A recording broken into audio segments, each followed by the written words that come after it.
Hello everyone, and this is Raganaku here back at you with a little, gonna discuss a little bit here about talents, stats, and stuff about PvP druids and pharaohs and what they should be focusing on, in my opinion. Alright, to start off here, I guess we can start with the talents. So the talents here, level 15, you can get Feline Swiftness, Displacer Beast, or Wild Charge. Now, I think Wild Charge is the way to go. Mainly because it has so versatile and has so much versatility that it's just so easy to use, and you can use it in so many different kinds of ways. Displacer Beast can be good. It's a good utility. It's like a mage's blink, and I think that it can be quite effective as well. And Feline Swiftness just increases your movement speed by a flat 15%, so whenever you're in cat form, you actually move 45% faster and not just 30%, which is almost the same as level 60 mount speed. But I would go with Wild Charge for PvP in most cases. Now, the level 30 talents are Ysera's Gift, Renewal, or Cenarian Ward.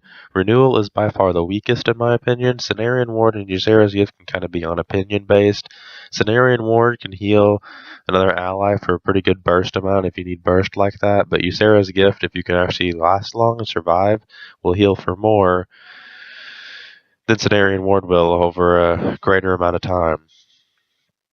Now, for the level 45 talents, you'll have Fairy Swarm. Now, Fairy Swarm is my favorite of these.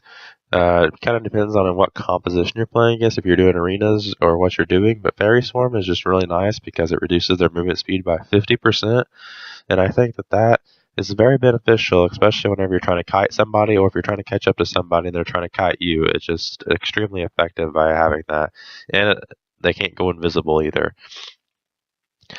Now, Mass Entanglement and Typhoon are also good. I don't like Typhoon as much anymore because it just doesn't push him back very far, and other than that, it just kind of functions as an interrupt, I guess. And Mass Entanglement can be good if you're versing like someone that has a lot of pets, like hunters or something, and you want to keep them away from you. Mass Entanglement can be kind of effective there. Now, you have the level 60 talents that are Soul of the Forest, Incarnation, King of the Jungle, and Force of Nature. Now, Force of Nature has actually been considered, but it just still is nowhere near as good. It only does 832 physical damage every 2 seconds, and even though you can summon all three at once, it just doesn't add up. And the AI with them can be really weird, and sometimes they won't even attack the people you're fighting. Now, Incarnation is pretty much the go-to ability because it allows you to go in stealth while in combat, so it functions like a rogue's stealth all of a sudden while it's up. And it allows you to use your Shred and Rake, and it'll function as a stealth reactive. So that means you can stun every time you use Rake, but make sure that you're paying attention to the damage return, or diminishing return, sorry. Soul of the Forest can be pretty good if you like to conserve your energy and want to have more energy to spend elsewhere.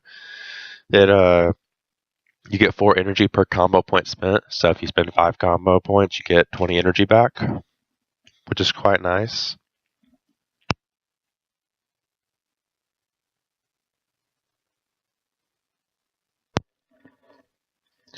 Now, Incapacitating Roar, Ursul's Vortex, and Mighty Bash, the level 75 talents. I would choose to go with Mighty Bash because it functions as a stun, just like as a Fist of Justice or anything from or Hammer of Justice from a Paladin. Ursul's Vortex can be kind of good. It pulls him back into the location, kind of like whirlwind kind of thing. It kind of pulls him back in, and it can be kind of nice at times if you're trying to kite somebody. But Mighty Bash just has that 50-second cooldown, and you can just use it way more often. And it's just so much nice for keeping pressure on healers and other things too. Incapacitating Roar can be pretty effective too, since it interrupts people. However, whenever you cause damage to them, it'll cancel the effect. So if you have bleeds on all your targets, it'll just cancel immediately. So I don't think it's as good. Now, level 90s are Heart of the Wild, Dream of Cenarius, and Nature's Vigil. And I think that Heart of the Wild isn't as good as it used to be at all. It got a major debuff. The Dream of Cenarius, I think, is the best talent here, and Nature's Vigil is an ability to where whenever you do damage, you heal a friendly or you heal yourself for 40% of your damage or 20% of your heals. I think Dream of Cenarius is really nice because of the way pharaohs heal. And whenever you heal somebody else with either your Rejuve or your Healing Touch, you'll heal yourself for the same amount. So basically what that's saying is if you heal somebody for 50k with the Healing Touch, and then that'll heal you for 50,000 too, which is amazing, but actually 20% more. So you actually heal yourself for more than that, which is an amazing like 100k heal instantly whenever your Nature's Swiftness procs, which is just an insane amount of healing that you can do all at once. And that's what makes Feral such a good off healers, I think, is with that talent right there. Now, level 100, you have Lunar Inspiration, Blood Talons, and the Claws of Shiravala. I think the Claws are probably the best one just due to the versatility buff. And since we're kind of squishy right now whenever we get into stun locks and stuff, to that 5% versatility buff and reduces our damage by 2.5% is just an amazing buff. Blood Talons is the next runner-up that I would choose, and Lunar Inspiration I would not choose unless I'm doing PvE. But since this is a PvP guide, I would go with Blood Talons or Claws. Preferably Claws just due to the versatility and the ability to use Cyclone in Healing Touch whenever you're not or while you're still in cat form. So that about wraps it up for the talent guide, and I'll be bringing you more. I'm bringing you more later about what kind of rotations you might want to use, as well as other things such as character stats and stuff. So make sure you check back in, and thanks for watching.